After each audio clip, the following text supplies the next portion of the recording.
मेरे प्यारे देशवासियों, मैं आपको एक ऑडियो सुनाता हूं। हेलो। सर नमस्ते सर। नमस्ते। सर बोलिए सर। देखिए, ये जो आपने एफआईआर नंबर मुझे सेंड किया है, इस नंबर के खिलाफ 17 कंप्लेंट्स हमारे पास। आप ये नंबर यूज कर रहे हैं? मैंने नहीं यूज करता हूँ सर। अभी कहाँ से बात कर रहे हो? सर कर्नाटका सर, वो घर में हूँ सर। ओके, इसके लिए आप अपनी स्टेट में रिकॉर्ड करवाइए ताकि ये नंबर ब्लॉक कर दिया जाए, फ्यूचर में आपको कोई प्रॉब्लम ना हो। Okay, yes sir. अभी मैं आपको कनेक्ट कर रहा हूँ, ये आपका इन्वेस्टिगेशन ऑफिसर है। आप अपनी स्टेट में रिकॉर्ड करवाइए ताकि ये नंबर ब्लॉक कर दिया जाए। Okay, yes sir, yes sir, yes sir. अब बताइएगा मैं किसके साथ बात कर रहा हूँ। अपना आधार कार्ड मुझे शो कीजिएगा वेरीफाई करने के लिए, बताइएगा। सर मेरे पास अभी नहीं है sir Aadhaar card sir, please sir. Phone आपके फोन में है? नहीं सर। फोन में आधार कार्ड की पिक्चर नहीं है आपके पास? नहीं सर। नंबर याद है आपको? सर नहीं है सर, नंबर भी याद नहीं है सर। हमने सिर्फ वेरीफाई करना है। ओके, वेरीफाई करने के लिए नहीं सर। आप डरिए ना, डरिए ना। अगर आपने कुछ नहीं किया तो आप डरिए ना।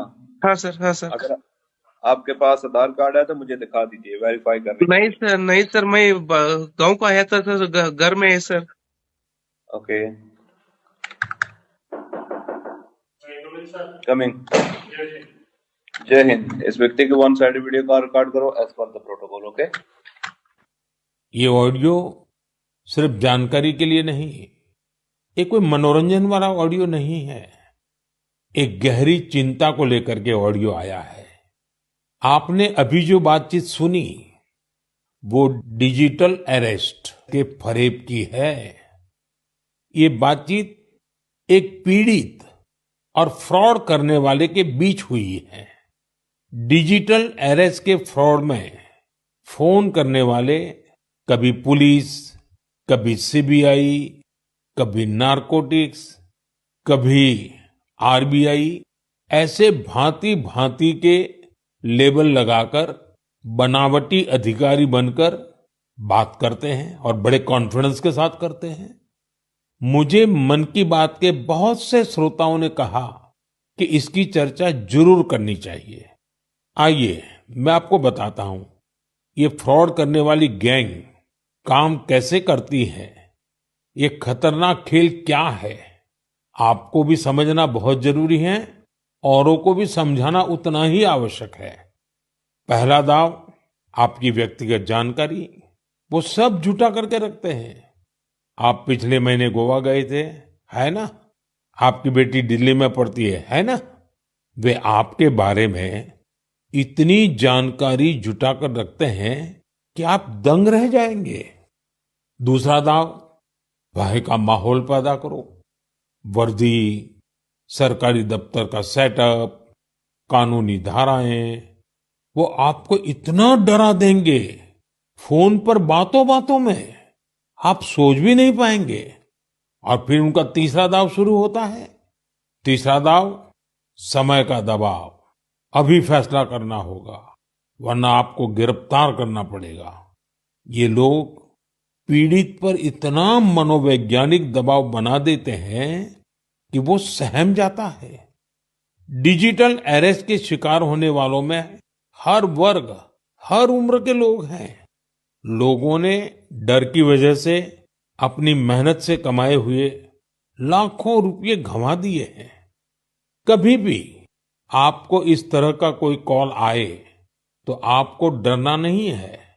आपको पता होना चाहिए, कोई भी जांच एजेंसी फोन कॉल या वीडियो कॉल पर इस तरह पूछताछ कभी भी नहीं करती। मैं आपको डिजिटल सुरक्षा के 3 चरण बताता हूं।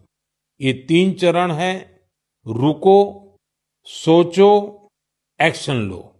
कॉल आते ही रुको, घबराए नहीं, शांत रहे, जल्दबाजी में कोई कदम न उठाएं, किसी को अपनी व्यक्तिगत जानकारी न दें।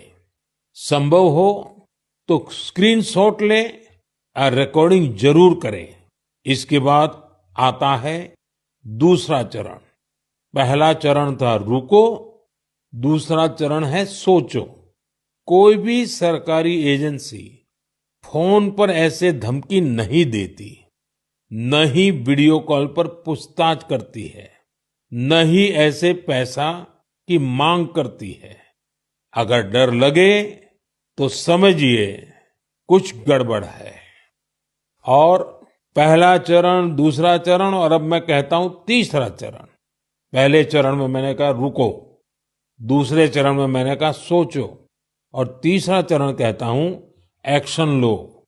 राष्ट्रीय साइबर हेल्पलाइन 1930 डायल करें, cybercrime.gov.in पर रिपोर्ट करें, परिवार और पुलिस को सूचित करें, सबूत सुरक्षित रखें। रुको, बाद में सोचो और फिर एक्शन लो। ये 3 चरण आपकी डिजिटल सुरक्षा का रक्षक बनेंगे।